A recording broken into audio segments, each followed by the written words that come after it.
education, I can force a teacher to teach my kid for free. There's no right to education. Okay, there's a right to seeking an education. And that's what we ought to focus on, is broadening the options for people who are seeking an education and ensuring that parents do a better job of that. And if parents won't get their kids an education, we have to talk seriously about whether that is misparenting in a severe enough way that you talk about, if the government steps in, if that's child abuse. If you just refuse to educate your child in any way, and if you don't care whether your kid ditches school, is that child abuse? I mean, we do have truancy laws in this country, and kids can't take care of themselves. Thanks.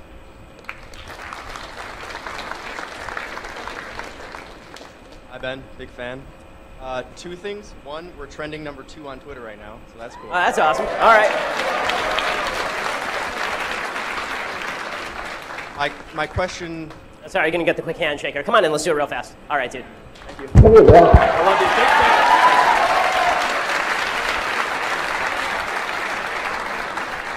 Big fan. My question is similar to the last one. It's where did this campus fanaticism come from, and how, if ever, does it end? Okay, so the campus madness came about in the 1960s, and what happened is the same thing that happened to the entire 1960s generation, and that is a lot of people came back from World War II, and they said, we are going to protect our kids from all vicissitudes. We just went through the Great Depression and World War II. We are going to make the world safe for our kids. They're never going to have to experience hardship.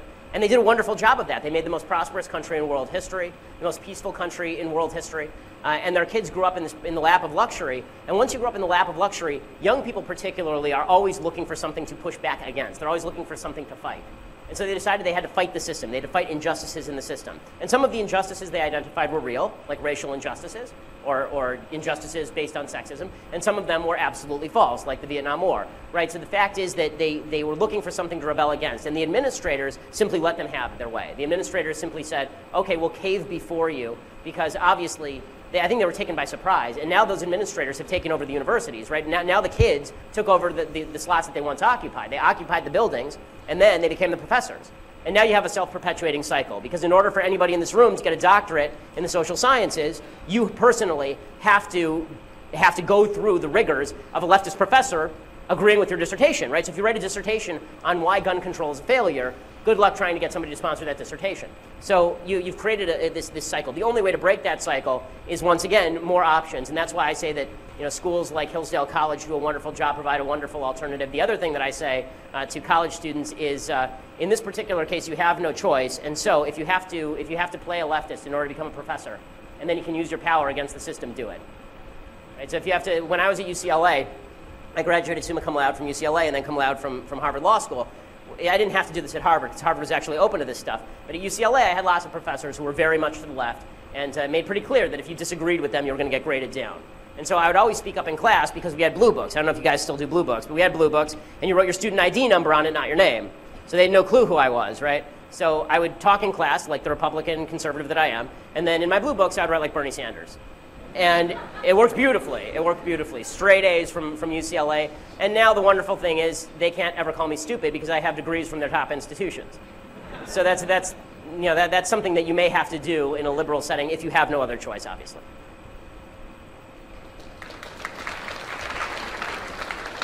Thank you, Mr. Shapiro, for coming. I've just been informed we are trending #1 on Twitter. Oh, wow, okay. Yeah. So nice. My question... Thank you to the protesters. Oh, yeah, absolutely. Thank you. If you ever debate Milo Yiannopoulos on campus, I'm sure I'll be rooting for you, and I'm sure we'd all love to see that. The day after election was National Day of Mourning across campus. Chalk drawings galore, as much as they can. And anyone that I've brought up, I sat in the front row here, and I had in my biology lecture that was canceled to talk about our feelings about the election. Unbelievable. And one person noticed that I was looking up the Wisconsin, see what happened in Wisconsin after election night, and he said, "You're not going to like the numbers." And I said, "Well, I'm a conservative. I voted for Trump." Like the numbers, yeah. And he got up and he sat 3 rows back. No words against me.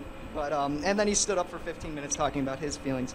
But I was wondering, how are we able to engage in a conversation where, Madison is such an echo chamber for liberalism? I mean, first of all, not every conversation is engageable, obviously. You can't follow the guy to the back of the room and start talking about why your vote was worthwhile and why it's great that the most corrupt woman ever to attempt to run for the Oval Office doesn't now occupy it.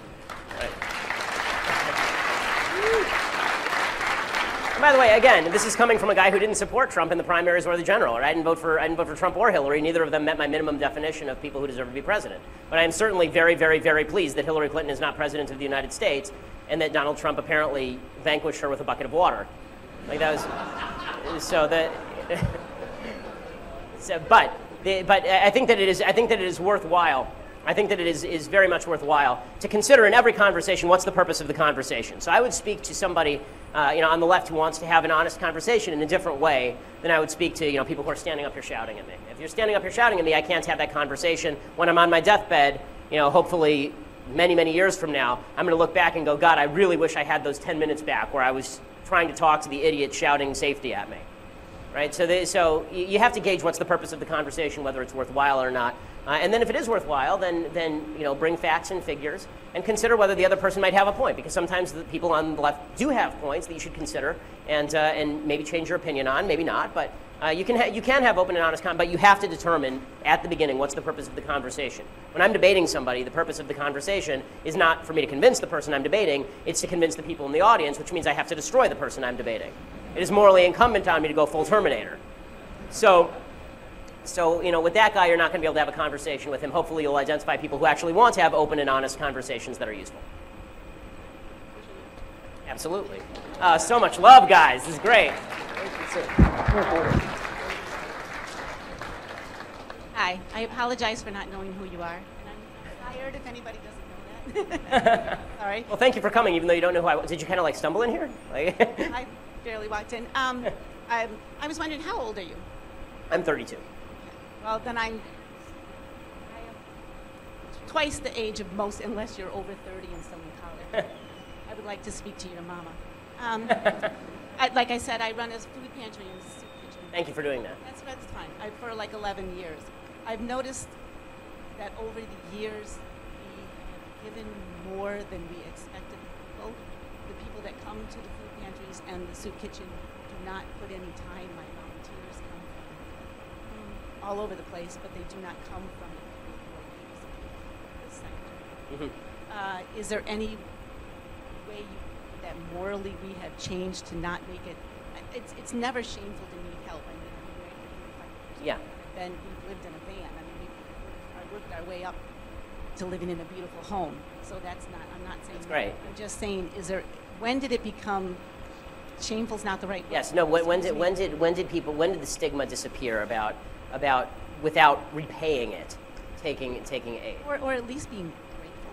Yeah, or at least being grateful. Yes. I mean, honestly, I think it's when the government got involved. I think when the government decided to replace private people in providing these services, people started to think it's owed to me. Right? This is why these things are now called entitlements. Right? They used to be called privileges, or they used to be called benefits, but now they're called entitlements. You are entitled to them by virtue of the fact that you're here. Now, nobody's entitled to use of your food pantry, right? But people see it as an entitlement because they've been taught from the time they're young that in America you're entitled to certain basic things, and if you don't provide them for yourself, then you'll just go get them somewhere else and never repay it. In Jewish morality, in which I rarely cite, but in Jewish morality, there's a basic injunction, and that is every single person has to give charity. Every single person. It doesn't matter how poor you are. Even if you are a poor person, even if you are dead poor, even if you're dead broke, as Hillary Clinton once was, even if you're dead broke, you actually do have to give charity. It's incumbent on you as a human being, not because your charity is actually going to help somebody that much or poor, but because it makes you a better person. Charity is about the giver, not just the recipient. And in America, unfortunately, we've come to the conclusion that charity, welfare, unemployment benefits, all the benefits provided by the government, these benefits are only and solely for the benefit of the person who is taking. They're not for the benefit of the person who is giving as well. And the more government takes, the more it feels like it's not a matter of morality for me to give to poor people. It's a matter of they're going to put me in jail if I don't. And so if there's nobody there with a gun, the social science showed this, by the way. Like you read child rearing books, and one of the things that they say is you actually shouldn't give an allowance to kids to do normal chores if you want them to do normal chores, right? If you give them an allowance, they start to think, oh, I'm supposed to be paid to do these things. Right? If you actually say to them, no, you're obligated to do these things, and now you get a normal allowance for doing other stuff or just unrelated to these chores, then they'll do the chores with alacrity. In America, we've given that up. In America, we've given up the idea that you are obligated to do certain things as a citizen in a republic because government says we're going to force you to do it or you're going to be punished for doing it. And voluntarism is the name of the game here. And as voluntarism disintegrates, so does the social fabric. You can't trust your neighbor because obviously the only reason your neighbor is being nice to you is because the cops might come if they're not. Hi, Ben. Sorry that representatives from the People's Republic of Madison treated you with such disrespect. Oh, but other representatives treated me so well. Thanks, guys. So yesterday on how Trump's going to pick his cabinet members to the badge. So ultimately, Because of his tweet. He tweeted out, for those who missed it, Donald Trump, the president-elect of the United States, tweeted out something to the effect of, I am the only one who knows who my final picks will be. Right? And he said who the finalists will be. It was actually the finalists. He said, it's not a mess. It's not chaos. I'm the only one who knows who my finalists will be. And so I tweeted out something like in all capital letters, who will get the rose? So ultimately, my question is, who do you think will be the most qualified and competent people? I know you've been talking about how Bolton would be a fantastic as qualified Secretary choice of for State. Secretary of State. Yeah. But for other people, who do you think should get the rose in terms? I mean, so he's mentioning some good. So I do on my podcast. I do a segment called "Good Trump, Bad Trump," and I've been doing it for months, and now I get to do it for years on end. And that's the thing with Trump. He's a total mixed bag. Like, you don't know. You put your hand in that bag, and you don't know whether you're going to get a rose or dog do. Like, it could be anything. That's what makes it so spicy. And so you know, he'll say things like, you know, maybe I'll consider making Rudy Giuliani the Secretary of State. You know, I like Rudy Giuliani, but his experience with international policy is limited to the fact that he lived a few miles from the UN at one point. You know, and then he'll mention Michelle Rhee as Secretary of Education, which would be great. Right? Michelle Rhee would be excellent as Secretary of Education. Bolton would be excellent as Secretary of State. He mentioned Kelly Ayotte for Secretary of Defense. She'd be just fine. Right? And then sometimes he just mentions like crazy out of the woodwork ideas that I don't understand in the slightest. Right? So we'll have to wait and see. Of course, he only knows the finalists. And the reality show editors have not edited it in the back room yet to make it look like this was all planned. My mom is a reality TV show producer. That's how they do it, gang. So, you know, there are some good people that he's discussing. As I've said to others, I didn't vote for Trump. I'm still hoping for the best. He's the president-elect of the United States. I would like to see him do all of the things that conservatives want him to do and keep many of the promises that he made. I'd like him to forget about the ones about universal health care at one point and about tariffs and about wanting to go on a honeymoon with Vladimir Putin. But if he can leave those ones behind, then I would like him to give us a good Supreme Court justice. I would like for him to repeal Obamacare. I would like for him to lower taxes. There are lots of good things he can get done. Unfortunately, we're just going to have to wait and see. This is actually the hard point, right? Once we get to January 20th and he takes over, which, by the way, the sight of Obama having to give up for Trump is just magnificent. It's just magnificent.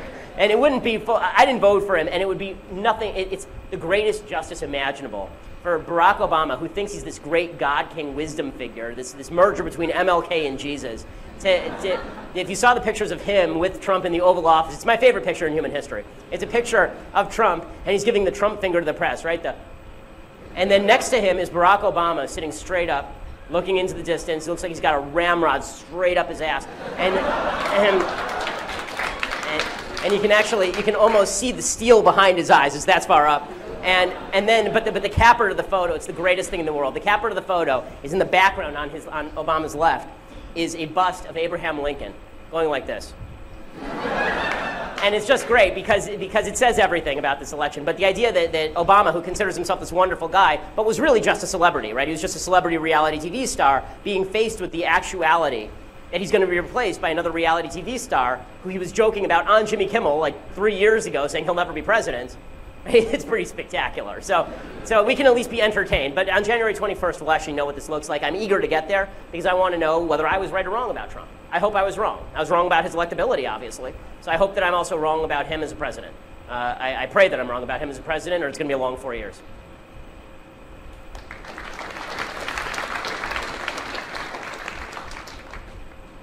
Mr. Shapiro, as you may or may not know, last year, 80 Silicon Valley executives sent a letter to North Carolina expressing their strong discontent for transgender segregation bathrooms or whatever, basically boys bathrooms. Yes. Sort of. So for those of us that are going into tech or the private industries, how do we push for a global economy, or I guess at this point an American economy that's more conservative and actually has the values that we would like to work for? Yeah, I mean, power and money are the name of the game. And this is why I say you have to make choices knowing the industry that you're going into, how much you're willing to compromise your own values in order to go into that industry and become successful.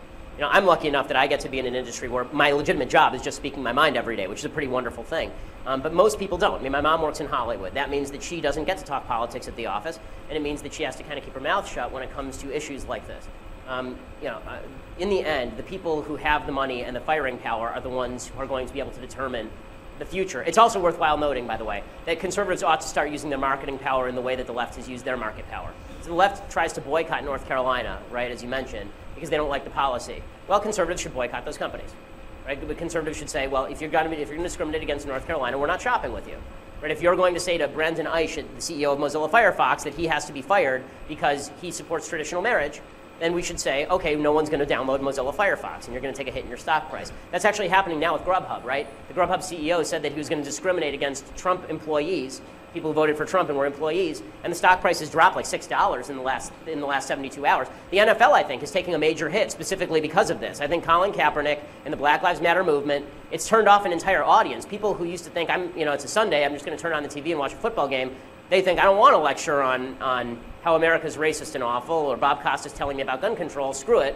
I'll just watch a rerun of the Dick Van Dyke Show or something. So Americans, conservatives need to start using their power in the market as well.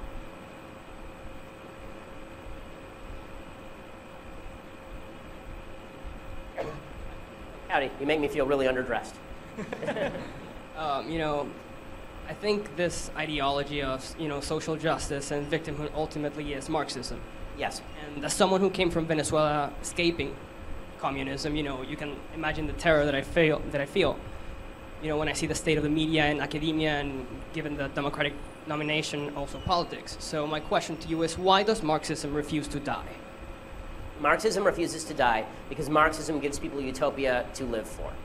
There's a great book called Secondhand Time that I'm reading right now, which is kind of an oral history of the Soviet Union. It's from all these people who were, it just won the Nobel Prize in Literature in 2015. Great book. I highly recommend it. And it's all these people who lived through the Soviet Union and then the fall of the Soviet Union, and all these people who were really excited when the Soviet Union fell, but now it's been replaced by Putin's Russia, and they're nostalgic for the Soviet Union again. They want Stalin back. The Stalin shirts are still selling out in Russia, where people's ancestors were being murdered. And there's a book by Daniel Jurgen and Joseph Stanislaw called The Commanding Heights. It came out in 1999. And what they said is by the end of the decade of the 90s, capitalism had defeated communism. But they said communism will come back, socialism will come back. And the reason is because in the 1930s, look at the Spanish Civil War, people were dying from the communist side. In the Spanish Civil War, it was communist versus fascist. People on the communist side were dying with the words, this was the rumor anyway, Stalin on their lips. Nobody dies with the words free markets on their lips. Nobody dies with the words nice house on their lips.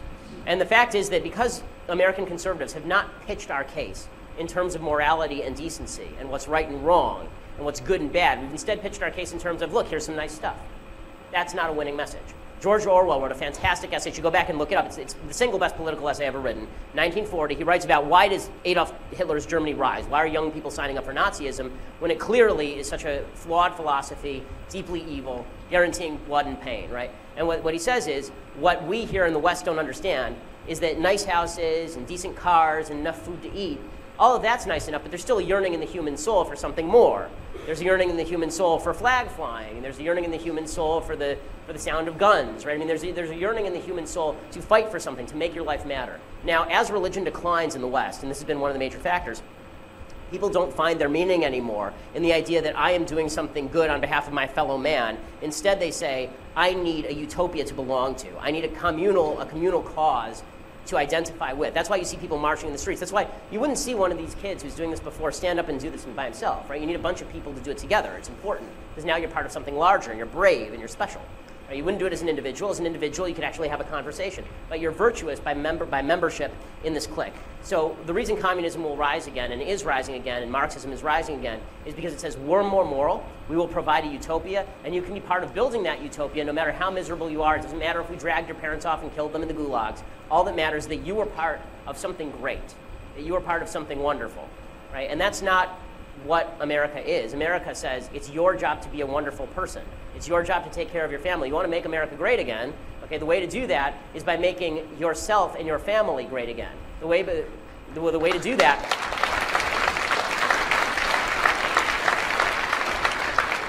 the way to do that is by being a decent person, independent of trying to grab the levers of government and use them to shape humanity. That's what the founders thought making America great in the first place was all about. But we have to make that moral argument. We can never stop making that moral argument. And the more we make the argument that our policies just make you richer, people don't care. People don't care, especially in a rich country. In a poor country, people care. Right? In a rich country, it's all fun and games because we can talk until the cows come home about about social justice, so long as we get to go home and sleep at night in our nice warm bed sponsored by the state at a top university. But it's a lot harder to talk about social justice when you're eating dogs because you have nothing else to eat, as they are in Venezuela because all the shelves are empty. Thanks so much. Ladies and gentlemen, this will be the last question.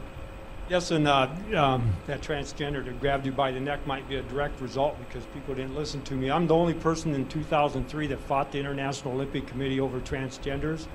And then it spread to, I sat with Jenner in 1976 before he set the record. And then it spread to the state high school leagues, and obviously it's going to go to the Supreme Court here. You know, the bathroom bill, so I have a long history. I've taken the NBA on, NFL, all the major leagues teams. My question is, where is this all going to end up? Well, I mean, the left always needs a new civil rights movement because all of them remember when they were actually in the right on civil rights in the 1960s. So they're constantly comparing everything to civil rights. Right? Gay rights are civil rights. Transgender rights are civil rights. It's always the next thing is just like when we were marching on behalf of black folks back in the 1960s. And so after they obliterate gender, obliterate sex as a meaningful distinction, which is obviously silliness. You got the NBA boycotting North Carolina, or the NCAA boycotting North Carolina, but they still have separate men's and women's divisions, which is weird. Right? If sex is just arbitrary, then why do you have women's divisions? Why can't it just be a bunch of 6'8" dudes who weigh 300 pounds, banging around in the paint with a bunch of 5'3" women, right? But the only way to, I think that the next step for the left, I've always said this, is taking their agenda and destroying the religious right. And so this has always been the purpose of, for example, same-sex marriage. I personally am libertarian on same-sex marriage. I think the government should not be a part of marriage, period. I think the government has nothing to do with it.